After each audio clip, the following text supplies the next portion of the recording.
안녕하세요. 마음이 머무르는 책방입니다. 오늘은 김상훈님의 와칭 중에서 부정적 생각이 올라올 때 지혜롭게 다스리는 방법에 대해서 전해드립니다. 부정적 생각 꺼버리기. 부정적 감정의 자연 수명은 90초. 정신의학자인 카바트진 박사는 부정적인 감정이 소용돌이칠 때 조용히 주시하느라면 우리 두뇌가 만들어내는 그 소용돌이의 경이로움을 느낄 수 있다고 말한다. 우리가 스스로 만들어내는 부정적인 소리에 귀를 기울여 보세요. 인간이 부정적인 감정을 스스로 만들어낼 수 있다는 게 얼마나 경이로운 일인가요? 때로는 분노에 파묻혀 치를 떨기도 하고 때로는 절망의 늪에 빠져 허덕이는 것도 다 우리 스스로 창조해내는 겁니다. 부정적인 감정이나 생각은 내 생존을 위해 생겨나는 것인 만큼 그 존재를 인정하고 따뜻하게 받아들이라는 것이다. 두뇌야 고마워. 내 생존을 위해 이런 소용돌이 감정을 만들어내다니 어차피 몇 분 만에 사라지겠지. 나에게 오늘은 어떤 깨달음을 주려고 이런 감정을 선사하는 거니? 이렇게 반갑게 인사를 건네고 나면 어느새 평화가 온다.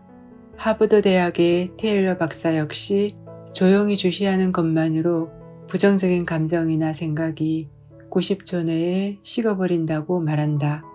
부정적 생각이나 감정의 자연적 수명은 90초이다. 우리가 화를 내는 순간 스트레스 호르몬이 온몸의 혈관을 타고 퍼져나가는데 90초가 지나면 저절로 완전히 사라진다. 그래서 화는 뿌리 없는 나무에서 활활 타오르는 불길과 같다고 한다. 시간이 흐르면 저절로 꺼지게 돼 있다. 그런데도 분노가 90초 이상 지속되는 건 우리 스스로 화에 기름을 붓기 때문이다. 예를 들어 어떤 운전자가 내 차 앞에 갑자기 끼어들어 화가 치밀어 오른다고 해보자. 뭐 저런 사람이 다 있어. 정말 이해 못할 놈이네. 이렇게 스스로 기름을 부으면 화는 90초가 넘어도 계속된다. 테일러 박사는 어느 날 음악에 도취해 과속으로 차를 몰고 가다가 딱지를 떼이게 됐다. 몹시 기분이 상했다.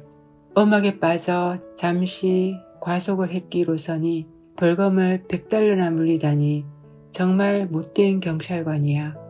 이렇게 생각하니 화가 더욱 불길처럼 치솟아 몹시 고통스러웠다.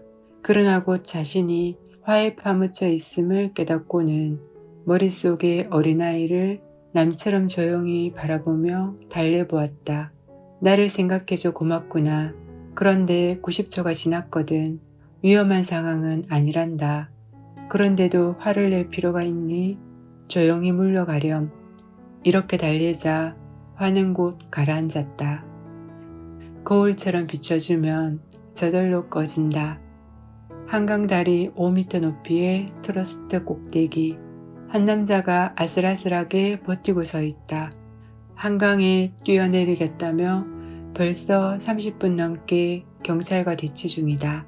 당장 생명을 집어삼킬 듯 아가리를 딱 벌리고 있는 무시무시한 부정적 감정이라는 괴물을 어떻게 잠재울 것인가. 경찰이 파악한 인적사항은 대강 이렇다. 32세의 차영호, 2년 전 직장에서 쫓겨났다. 그 후 부인이 아이를 데리고 친정으로 도망쳤다. 곧 월세 집에서도 쫓겨나 친구들 집을 전전하다가 거기서도 쫓겨났다. 경찰이 확성기에 대고 계속 설득을 시도한다. 차영호 씨, 사랑하는 가족들에게 슬픔을 안겨주지 마세요. 어서 마음을 풀고 내려오세요. 남자가 소리쳤다. 개수작 떨지 말고 꺼져.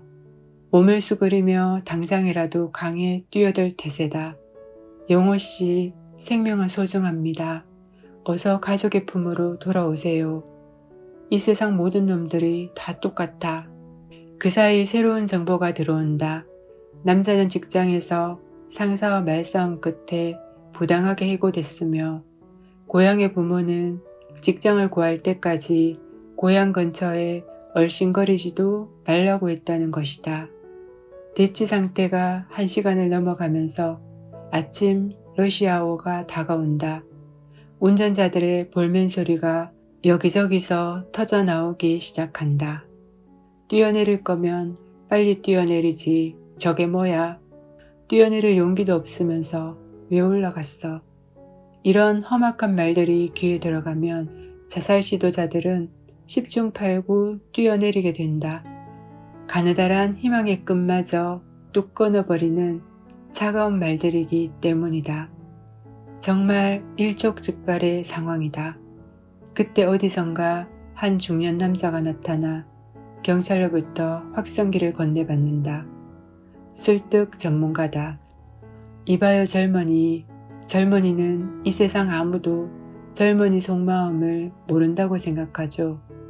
가족들을 먹여 살리기 위해 발버둥 쳤지만 더 이상 손 쓸 수 있는 방법은 없다고 생각하죠.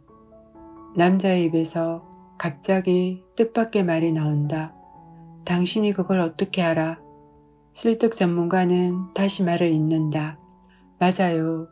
이 세상 아무도 젊은이가 안고 있는 고통과 배신감을 모를 거라고 생각할 겁니다. 열심히 일했지만 직장에서 어이없이 쫓겨나고 아내도 위로는 못해줄 망정 아이를 데리고 도망치고 게다가 친구들까지 등을 돌리고 맞아, 이 더러운 세상 믿을 놈은 한 놈도 없어. 남자의 목소리가 흔들리기 시작한다. 그래요.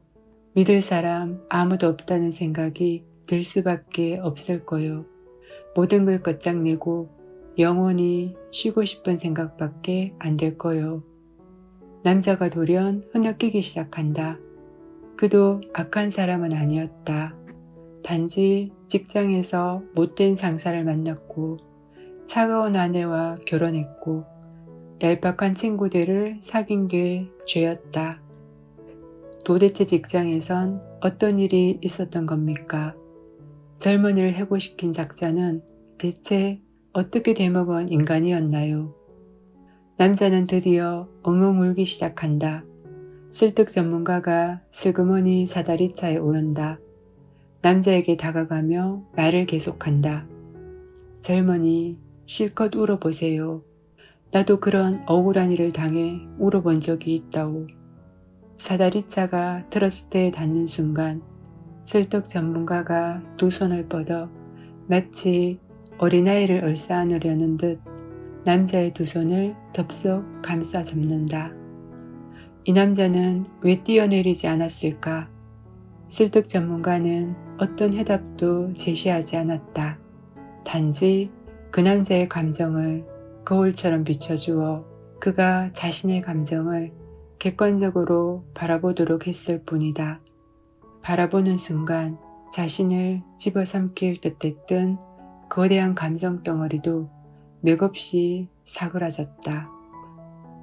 부정적인 감정이 올라올 때 그 감정이 싫어서 누르게 되면 내 안에 차곡차곡 쌓여서 나중에 더 크게 폭발하게 됩니다.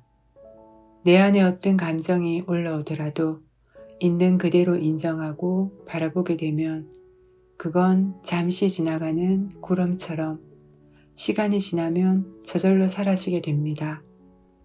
누군가 고통을 얘기할 때도 나름의 답을 주려고 애쓰기보다는 그 사람 스스로 자신의 감정을 객관적으로 바라볼 수 있게 도와주는 것이 가장 지혜로운 길임을 다시금 깨닫게 됩니다. 이 영상이 도움되셨다면 구독, 좋아요 부탁드립니다. 감사합니다.